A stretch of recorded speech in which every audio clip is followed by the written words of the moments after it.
श्री स्वामी समर्थ. सर्व आत्म्यांना माझा नमस्कार. आपण आपल्या आयुष्यात हवं ते मिळवू शकतो. फक्त एकच की आपण प्रामाणिकपणे कितीही संघर्ष करावा लागला तरी आपण सदैव त्याला सामोरे जाऊन कर्म करणं गरजेचं आहे. त्यासोबतच नेहमी आपल्या मुखातून सकारात्मक उच्चारच बाहेर पडणं गरजेचं आहे. तरच सगळ्या गोष्टी सकारात्मक होताना आपल्याला दिसतील. आपण नेहमी लक्षात ठेवलं पाहिजे की प्रकृतीला आपण जी ऊर्जा देतो त्याच प्रभावाने ती परत आपल्याला देते. म्हणजेच तुम्ही सकारात्मक ऊर्जा दिली तर सकारात्मक गोष्टी आपल्या आयुष्यात घडतील. जर नकारात्मक ऊर्जा दिली तर नकारात्मक गोष्टी घडतील. म्हणूनच आपण एक लक्षात ठेवायचं, जशी कर्म तसं फळ. मग आपण योग्य त्या मार्गाला लागतो. पण काही व्यक्तींना हेच कळत नाही आणि हवं ते करतात. मग त्याचा परिणाम त्यांच्या आयुष्यात त्यांना दिसायला सुरुवात होते. कधीच प्रकृतीला हलक्यात घेऊन चालणार नाही. ही चूक आपण चुकूनही करता कामा नये, कारण त्याचे फळ म्हणून खूप भोगावे लागते. सदैव आपण हे लक्षात ठेवावे, कोणत्याच गोष्टी कारणाशिवाय घडत नाही. प्रत्येक गोष्टीच्या मागे कारण असते.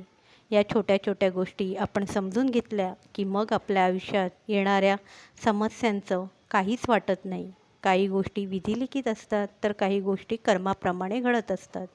म्हणूनच हे जर आपण समजून घेतलं ना, मग आपण सगळ्या अडचणींना, संकटांना एकदम सविस्तर हाताळू शकतो.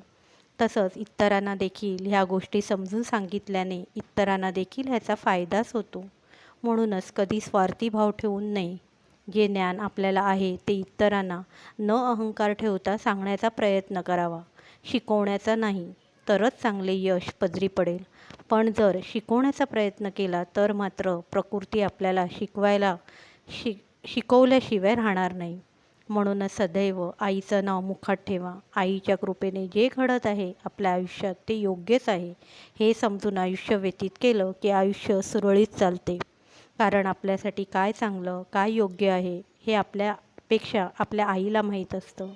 म्हणूनच आपण आईवर दृढ विश्वास ठेवून प्रामाणिकपणे कर्म करावी. मग बघा, फळ चांगलंच लाभणार. तसंच जे काही भोग असतील ते पण कुठे कसे निघून जातील कळणार नाही. अशी आहे आपली माऊली. आपल्या लेकरांच्या पाठीशी खंबीरपणे उभी राहते. श्री स्वामी समर्थ.